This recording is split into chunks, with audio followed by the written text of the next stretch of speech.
బీసీలకు 42% రిజర్వేషన్ల అమలుకు పార్లమెంటులో చట్టం తీసుకురావాలా, 9th షెడ్యూల్లో పెట్టేటట్టుగా చర్యలు తీసుకోవాలని చెప్పి డిమాండ్ చేస్తూ సిపిఎం పార్టీ ఆధ్వర్యంలో భువనగిరి జిల్లా కేంద్రంలో ధర్నా నిర్వహిస్తూ ఉంటే ఆ ధర్నాకు వచ్చినటువంటి సిపిఎం జిల్లా కార్యదర్శి జాంగీరు, రాష్ట్ర నాయకులు పండమడుగు నరసింహ, అనురాధ, మల్లీషు తదితర నాయకుల్ని, కార్యకర్తలంతా కూడా అరెస్ట్ చేసి పోలీస్ స్టేషన్లో దిగ్బంధించడాన్ని సిపిఎం రాష్ట్ర కమిటీ తీవ్రంగా ఖండిస్తుంది.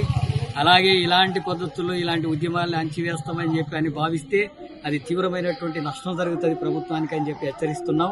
ఒకవైపు కేంద్ర ప్రభుత్వం బీసీల రిజర్వేషన్లకు వ్యతిరేకంగా ఉందని, అక్కడ పార్లమెంటులో బిల్లును ఆమోదించడం లేదని ముఖ్యమంత్రితో సహా ప్రజాప్రతినిధులు, కాంగ్రెస్ నాయకులపై ఢిల్లీలో ధర్నా చేస్తారు.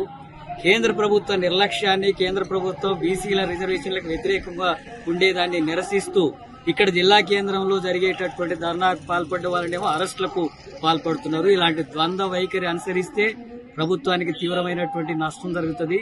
బీసీలకు 42% రిజర్వేషన్స్ అమలు జరగాలంటే కేంద్ర ప్రభుత్వం మీద పెద్ద ఎత్తున ఐక్యంగా ఉద్యమించాల్సినటువంటి అవసరం ఉంది. అలాంటి పద్ధతుల్లో జరిగే ఉద్యమాల్ని అణచివేస్తే తీవ్రమైనటువంటి పరిణామాలు ఉంటాయని చెప్పి రాష్ట్ర ప్రభుత్వాన్ని హెచ్చరిస్తున్నాను.